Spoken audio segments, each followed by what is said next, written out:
Partial fractions, like any other topic, is going to have lots of different ways to learn it. This is what works for me, which is I just think of lots of different examples and I kind of see the pattern. Some people will try and describe it as one or two rules, which you might be able to spot or you might have learned somewhere else, in which case, if that works for you, great.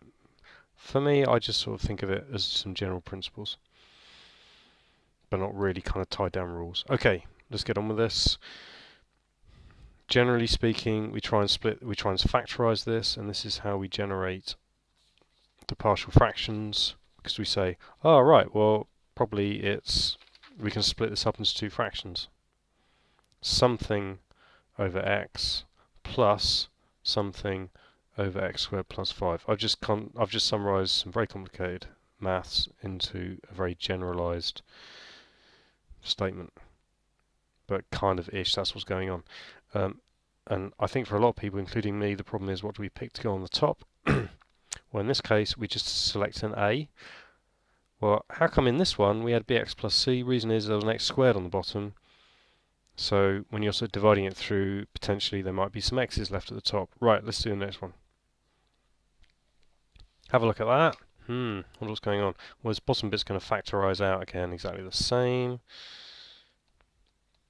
Well, there's an x squared on the top, but interestingly, this doesn't really have any effect. It's irrelevant, because we expect powers of up to x squared if there's an x cubed on the bottom, and that doesn't really throw the method. So the final answer for this one looks like this. Exactly the same as before.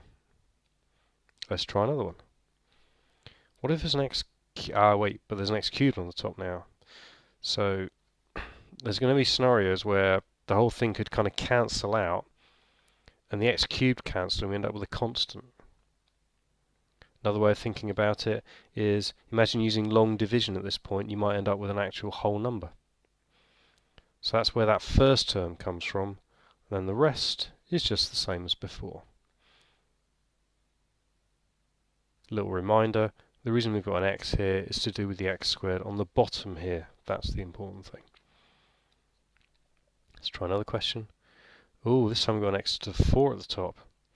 Well, again, and I think the clearest way to understand this for me and for a lot of people is just to say, imagine doing long division. If you did long division, you might expect an x to appear as well. So these come from long division, or some other way of thinking about it. And then, oh look, it's exactly the same as it was before, nothing else has changed. You might say the letters have changed, it's just because I just like to start with the first letter of the alphabet on the left hand side and just use one after the other. So it is basically the same.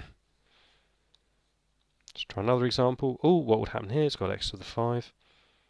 Probably this is quite obvious by now. Oh look, again, long division will generate the first 3 terms in this case, and then the rest look exactly the same. Now let's move on to a different question, well, a different looking question. What effect does the x squared on the bottom have when it's being squared?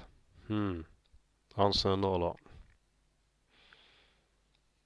That's your x plus 1, which for some reason I've written a plus, so that should have said minus.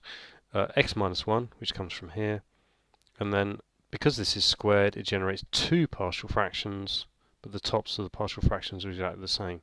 So I've written all over this quite a lot. This first bit is the same answer as we had for the first question. All we've done is add on this third term, which is new, and that's because of the squared. Let's look at another question. This time there's no squared here, but there is a cubed here. What effect will this have? I wonder. Answer is this. This term and this term are exactly the same as before. We've generated 2 new terms, and they are just to cover the fact that because that's cubed, we need to generate 3 possible partial fractions. Oh yeah, there's a slight typo here. That should have said x minus 1. Apologies if you were looking at that for a moment, confused. So is exactly the same as before. We generate two extra ones because as well as x to the minus 1, we also need x to the minus 1 squared and x to the minus 1 cubed, because we don't know which of these will actually be important. Some of them may be 0.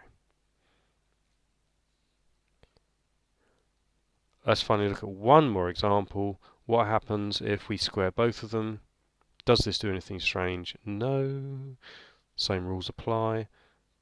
That's our basic answer from before. We've generated an extra x to the minus 1 squared term. Notice the top is still the same, nothing's changed there. We've generated an extra x squared plus 3 term, but this time squared. Notice again the top hasn't changed. Maybe that helped you. I know it helps me. That's how I think about this topic in terms of looking at similar questions and then looking at what changes when I slightly change the question. That really, for me, that really helps me understand what's going on.